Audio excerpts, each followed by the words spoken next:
பணியாளர் குழு திருச்சி. துணை தலைப்புகள்: இந்திய அரசியலமைப்பு பிரிவு 19 திருக்குறளில் வாழும் உரிமை, தமிழ் இலக்கியப்படி வாழும் உரிமை, வாழும் உரிமை உலகளாவிய நடைமுறை. இந்திய அரசியலமைப்பின் பிரிவு 19 சட்டத்தால் நிறுவப்பட்ட நடைமுறையின்படி தவிர எந்த ஒரு நபரின் உயிரையும் தனிப்பட்ட சுதந்திரத்தையும் அரசால் பறிக்கக்கூடாது என்று பிரிவு 21 கூறுகிறது. வாழும் உரிமை என்பது கண்ணியமான வாழ்வுக்கான உரிமை என உச்சநீதிமன்றம் விளக்கம் அளித்துள்ளது. இது ஒரு வகையில் மிக முக்கியமான உரிமையாகும். ஏனென்றால் இந்த வாழ்வுரிமை இல்லாமல் மற்ற அனைத்து அடிப்படை உரிமைகளும் அர்த்தமற்றதாகிவிடும். இந்த கட்டுரைதான் ஒரு போலீஸ் அரசுக்கும் அரசியலமைப்பு அரசுக்கும் இடையில் வேறுபடுகிறது. திருக்குறளில் வாழும் உரிமை. திருக்குறளில் வாழும் உரிமை என்பது பல்வேறு கோணங்களில் விவாதிக்கப்பட்டுள்ள முக்கியமான கருத்தாகும். திருவள்ளுவர் எழுதிய திருக்குறள் வாழ்க்கையின் அனைத்து அம்சங்களையும் சிறந்த முறையில் வாழும் வழிகாட்டுதல்களை வழங்குகிறது.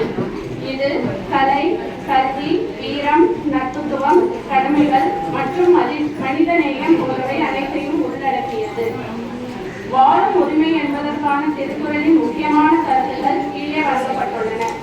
அறம், நீதியும் மரியாதையும். திருக்குறளின் அறம் பகுதியில் திருவள்ளுவர் வாழ்வின் முக்கிய அம்சமாக அமைதி, அறம் மற்றும் நீதியை சுட்டிக்காட்டுகிறார். அவை ஒவ்வொன்றும் வாழும் உரிமைக்கான அடித்தளங்களாக இருக்கின்றன. குறள் 318 அன்பினும் அழுக்கினும் ஈண்டியர் வாழும் வீடு உலகிலேயும் உலகத்துள் மற்ற.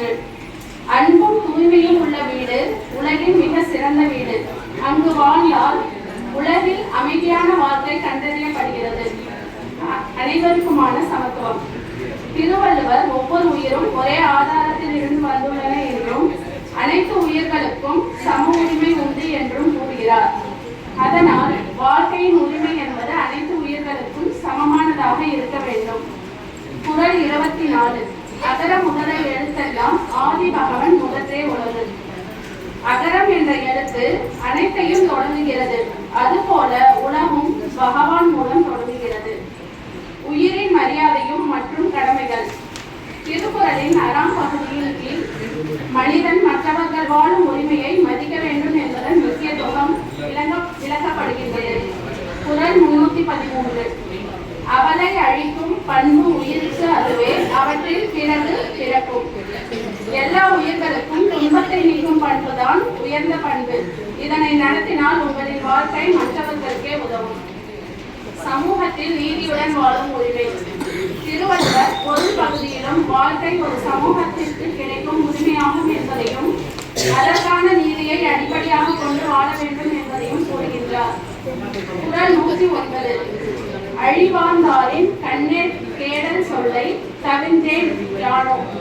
துன்பத்தை உண்டாக்கும் பொருட்டு ஒருவர் வாழ்ந்தார் அவர் எந்த ஒரு அமைதியையும் அடைவதில்லை. அவரின் வாழ்க்கை மற்றவர்களை காயப்படுத்துவதிலேயே முடிவடையும்.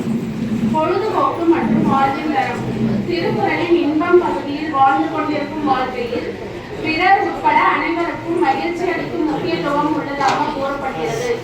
குறள் 123 நல்லார் செல்லும் வழி சீர்திருவி கண்டு சொல்ல வல்லார் பரிசு.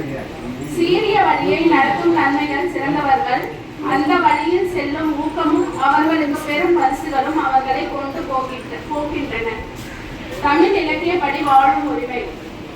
பெரியார் மற்றும் சமூக நீதியில் வாழும் உரிமை. தமிழக